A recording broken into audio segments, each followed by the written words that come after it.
നല്ല ടേസ്റ്റി ആയിട്ടുള്ള കല്ലുമ്മക്കായ് ഫ്രൈ ഉണ്ടാക്കുന്നത് എങ്ങനെയാണെന്ന് നോക്കാം.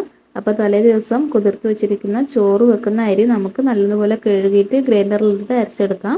അരച്ചെടുക്കുന്ന സമയത്ത് അതിലേക്ക് ചെറിയ ഉള്ളിയും തേങ്ങയും ചെറിയ ജീരകവും ആവശ്യത്തിനുള്ള ഉപ്പും പിന്നെ കുറച്ച് കല്ലുമ്മക്കായുടെ ഇറച്ചി കൂടി ഇട്ട് കൊടുത്തിട്ട് ആവശ്യത്തിനുള്ള വെള്ളം ഒഴിച്ചു കൊടുത്തിട്ട് നമുക്കൊന്ന് നല്ലതുപോലെ അരച്ചെടുക്കാം.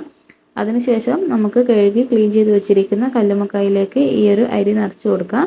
എന്നിട്ട് ആവിയിൽ വെച്ച് വേവിച്ചെടുക്കാം. നല്ല രീതിക്ക് തന്നെ വേവിച്ച് നല്ലതുപോലെ തണുപ്പിച്ചെടുത്ത ശേഷം നമുക്കിതിൽ നിന്നും അടർത്തി മാറ്റാം. ഇനി നമുക്കിതൊന്ന് ഫ്രൈ ചെയ്തെടുക്കണം. അപ്പോൾ അതിനായിട്ട് ആദ്യം ഒരു പാത്രത്തിലേക്ക് കുറച്ച് മുളക് പൊടിയും കുറച്ച് മഞ്ഞൾപ്പൊടിയും കുറച്ച് ഉപ്പും എല്ലാം ചേർത്ത് കൊടുത്തിട്ട് നല്ലതുപോലെ ഒന്ന് വെള്ളം ഒഴിച്ച് കൊടുത്തിട്ട് ആദ്യം നല്ലതുപോലെ ഒന്ന് തിളപ്പിച്ചെടുക്കണം. തിളപ്പിച്ച് തണുത്ത് വരുന്ന സമയത്ത് നമുക്കിതിലേക്ക് കുറച്ച് കടലപ്പൊടി കൂടി ചേർത്ത് കട്ടകളൊന്നും ഇല്ലാണ്ട് മിക്സ് ചെയ്തെടുക്കാം.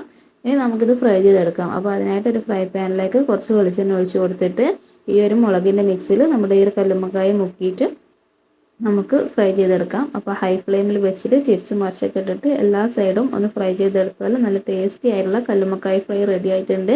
ഈ റെസിപ്പി എല്ലാവരും ഒന്ന് ട്രൈ ചെയ്ത് നോക്കണം. ഇതിൻ്റെ ഡീറ്റെയിൽഡ് വീഡിയോ നമ്മുടെ ചാനലിലുണ്ട്. വീഡിയോ കണ്ട് നോക്കി ഇഷ്ടമായിട്ടുണ്ടെങ്കിൽ ചാനൽ ഒന്ന് സബ്സ്ക്രൈബ് ചെയ്ത് സപ്പോർട്ട് കൂടി ചെയ്യണേ.